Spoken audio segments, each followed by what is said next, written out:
1.5 ವರ್ಷದ ಮಗುವಿನ ಹತ್ಯೆಗೈದ ಆರೋಪಿಗೆ ಮರಣದಂಡನೆ. ಕೇವಲ 6 ದಿನಗಳಲ್ಲಿ ಸಾಕ್ಷ್ಯ ದಾಖಲಿಸಿ ತೀರ್ಪು ನೀಡಿದ ನ್ಯಾಯಾಲಯ. ಉತ್ತರ ಪ್ರದೇಶದ ಫಿರೋಜಾಬಾದ್ ಜಿಲ್ಲೆಯಲ್ಲಿ ತನ್ನತ್ತಿಗೆಯನ್ನು ಮದುವೆಯಾಗಲು ಅಡ್ಡಿಯಾಗಿದ್ದ 1.5 ವರ್ಷದ ಮಗು ಆರವ್ನನ್ನು ನೆಲಕ್ಕೆ ಪದೇ ಪದೇ ಹೊಡೆದು ಕೊಂದಿದ್ದ ಜಿತೇಂದ್ರ ಪಟಾಕ್ ಅಲಿಯಾಸ್ ವಿರಾಜ್ಗೆ ನ್ಯಾಯಾಲಯ ಮರಣದಂಡನೆ ವಿಧಿಸಿದೆ.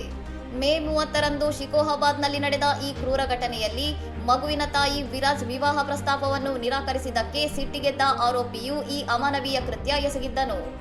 ಮಗುವಿನ ಶವವನ್ನು ಭುಜದ ಮೇಲೆ ಹೊತ್ತುಕೊಂಡು ಹೋಗುತ್ತಿದ್ದಾಗ ಸ್ಥಳೀಯರು ನೋಡಿದ ತಕ್ಷಣ ಶವವನ್ನು ಎಸೆದು ಆರೋಪಿ ಪರಾರಿಯಾಗಲು ಪ್ರಯತ್ನಿಸಿದ್ದನು. ಈ ಪ್ರಕರಣದ ಗಂಭೀರತೆಯನ್ನು ಪರಿಗಣಿಸಿದ ಪೊಲೀಸರು ಅತ್ಯಂತ ವೇಗವಾಗಿ ಕಾರ್ಯಾಚರಣೆ ನಡೆಸಿ ಕೇವಲ 6 ದಿನಗಳಲ್ಲಿ 13 ಮಂದಿ ಸಾಕ್ಷಿಗಳ ಹೇಳಿಕೆಗಳನ್ನು ದಾಖಲಿಸಿ ನ್ಯಾಯಾಲಯಕ್ಕೆ ಆರೋಪ ಪಟ್ಟಿ ಸಲ್ಲಿಸಿದ್ದರು.